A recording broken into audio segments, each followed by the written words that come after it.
Hello viewers, welcome to my channel freelancer Faisal. কেমন আছেন আপনারা? আজকে যে বিষয়টি নিয়ে আলোচনা করছি সেটি হচ্ছে টেক্সট ট্রান্সফর্ম। টেক্সট ট্রান্সফর্ম একটা চমৎকার প্রপার্টিজ। তো এটার তিনটা ভ্যালু আছে। টেক্সট ট্রান্সফর্ম এর upper case, capitalise, lower case. তো চলুন শুরু করা যাক এবং এক্সপ্লেন করা যাক যে আপার কেসের কী কাজ, তারপরে ক্যাপিটালাইজের কী কাজ এবং লোয়ার কেসের কী কাজ। খুব শর্টে আমি বুঝিয়ে দেবো এবং ভিডিওটা খুব শর্ট করার চেষ্টা করব।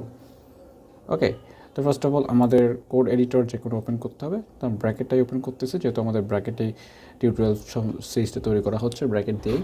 সো যদি ব্র্যাকেট সফটওয়্যারে ডাউনলোড করা না থাকে, অবশ্যই আমি আমার ডিসক্রিপশন বক্সে বলুন আমার কার্ডে, ভিডিওর কার্ডে এসে আমি ব্র্যাকেটে লিঙ্ক অ্যাড করে দিব, চাইলে ব্র্যাকেট এই সফটওয়্যার ডাউনলোড করতে পারবেন। আমি চেষ্টা করছি প্রত্যেকটা ভিডিওতেই নিচে ডেসক্রিপশনে ব্র্যাকেট এই সফটওয়্যার ডাউনলোড লিঙ্ক শো করানোর। ওকে, সো এখানে আমি গত পর্বে দেখিয়েছি যে সামান্য ছোট্ট একটা কাজ দেখিয়েছি, তো একটু রিভিউ করেছি ছোট্ট করে। তো গত পর্বে দেখেছি যে এখানে জিগজাগ ইউজ করা। সো এইটা করার জন্য আমার সিএসএসে যে কাজটা করেছিলাম, তো ফার্স্ট অফ অল এখানে একটু জুম করতেছি। আমরা একটা H1 ট্যাগ নিয়েছি, যেটা আমি দেখতে পাচ্ছি ওয়েলকাম টু মাই চ্যানেল, এবং আমরা সিএসএসে যেটা লিখেছি এই প্রপার্টিসগুলো, টেক্সট ডেকোরেশনের, আমরা টেক্সট ডেকোরেশনের উপরে কাজটা করেছিলাম, টেক্সট ডেকোরেশন লাইন এবং কালারের উপর কাজ করেছিলাম। যে ডেকোরেশনের যে ডেকোরেশন যেটা হবে, ডেকোরেশনের কালারটা কী হবে সেটাই হচ্ছে এই প্রপার্টিসটা ইউজ করতে হবে। এবং স্টাইল, ওয়েভি স্টাইল ইউজ করেছে, জিগজাগ। তো এইটাই হচ্ছে আমরা ওয়েভি করার জন্য টেক্সট ডেকোরেশনে কাজ করেছি। আজকে যেটা শিখবো সেটা হচ্ছে টেক্সট ট্রান্সফর্ম। আসলে টেক্সটের বেশ কয়েকটি প্রপার্টি আছে, তো একটি করে আমি সুন্দর করে বুঝিয়ে দেওয়ার চেষ্টা করব। তো আশা করছি আপনারা আমার ভিডিওগুলো খুব চমৎকারভাবে দেখছেন এবং মনোযোগ সহকারে দেখছেন, বুঝতেও পারছেন। তো প্রবলেম হলে অবশ্যই কমেন্ট করবেন। ওকে, সো আজকে আমি যেটা করব সেটা হচ্ছে, তার জন্য ফার্স্ট অফ অল আমাকে এটা মুছতে হবে। দেন এটা থাক, সমস্যা নেই, আমরা এটার উপরে অ্যাপ্লাই করব। আচ্ছা, H1 ট্যাগটাকে আমরা কাজগুলো করব, আমরা একটু বড় করে নিয়েছি যেন আপনাদের দেখতে সুবিধা হয় এবং বুঝতে সুবিধা হয়। ওকে, যে H1 ট্যাগটার উপরে আমরা অ্যাপ্লাই করবো এই প্রপার্টিসটার উপরে। তো ফার্স্ট অফ অল আমাদের যে স্টাইল.css ওপেন করবে। স্টাইল.css এর মধ্যে আমরা জাস্ট একটা প্রপার্টিস লিখবো। আমরা সকলে জানি যে স্টাইল সিএসএসটা কীভাবে এখানে কল করেছি।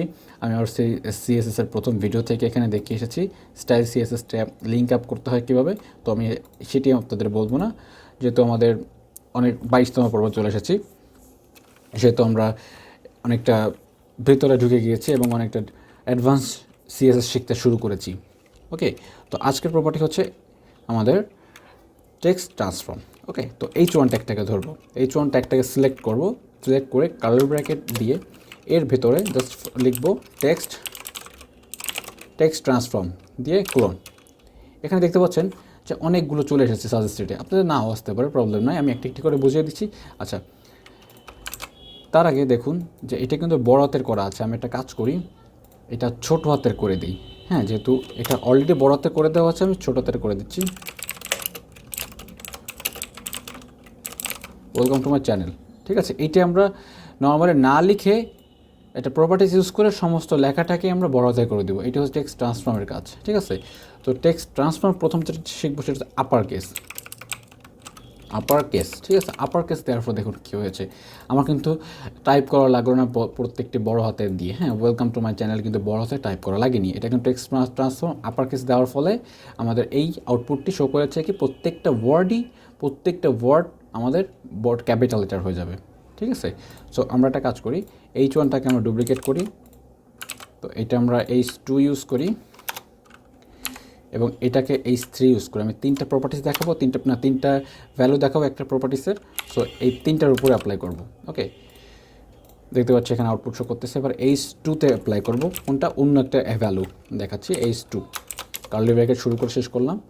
এখানে যেটা ইউজ করব সেটা হচ্ছে টেক্সট ট্রান্সফর্ম ক্যাপিটালাইজ। ক্যাপিটালাইজ দেওয়ার ফলে কী হয়েছে দেখুন, যে প্রত্যেকটি এখানে সেন্টেন্সে বা এখানে যে প্রত্যেকটি বাক্য, বাক্যর প্রথম যে ওয়ার্ড, প্রথম ওয়ার্ডটা ক্যাপিটাল শো করবে, প্রত্যেকটি ক্যাপিটাল। আপনি যেখানে যতই এখানে যা লিখেন না কেন, আপনার এই HTML এর মধ্যে যাই লিখেন, ছোটোতে লিখেন, বড়োতে লিখেন, ঠিক আছে। সো এইটা শো করবে হচ্ছে প্রত্যেকটি যে সেন্টেন্স বা এই বাক্যর প্রথম ওয়ার্ডটা। শুধুমাত্র বড় হাতে শো করবে। এবার আমরা H3 কাজটা দেখব।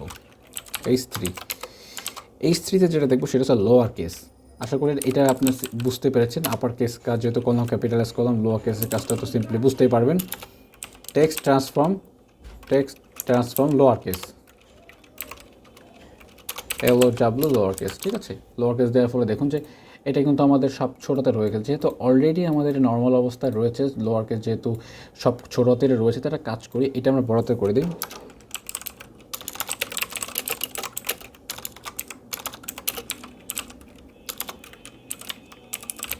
ওয়েলকাম টু মাই চ্যানেল, ঠিক আছে। এটা বড়তের হয়নি, আমি আসলে মিস্টেক করে ফেললাম, extremely sorry.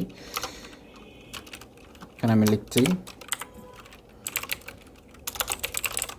Welcome to my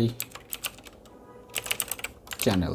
দেখুন আমি কিন্তু এখানে বড় হাতে লিখেছি, এটা কিন্তু বড় হাতে লিখেছি, এখানে ছোট হাতের হয়ে গেছে, কারণ আমার প্রপার্টিস এখানে লিখেছি যে টেক্সট ট্রান্সফর্ম লোয়ার কেসে। আমরা এই 3টা প্রপার্টিস উপরে আমরা ভালো করে প্রপার্টিসগুলো ভালো করে প্র্যাকটিস করা শিখবো, যে টেক্সট ট্রান্সফর্ম কখন ইউজ করতে হবে এবং কোনটার কী ভ্যালু, ঠিক আছে। আমরা 3টাই ভ্যালু ইউজ করবো। টেক্সট ট্রান্সফর্ম এখানে আরও রয়েছে, তো ওইগুলো কোনো প্রয়োজন নেই, আমরা 3টা এই ভ্যালু ইউজ করতে পারবো, ঠিক আছে। তো আমাদের যেখানে দরকার আমরা সেখানে সেটাই ইউজ করব। তো আমার এই ছোট্ট ভিডিওটি আপনার আসলে ভালো লেগেছে এবং বুঝতেও পেরেছেন। যদি বুঝে না থাকেন অবশ্যই কমেন্ট করবেন। আর ভালো থাকুন, সুস্থ থাকুন। পরবর্তী ভিডিওটি দেখার জন্য আমন্ত্রণ রইল। Tata, bye bye.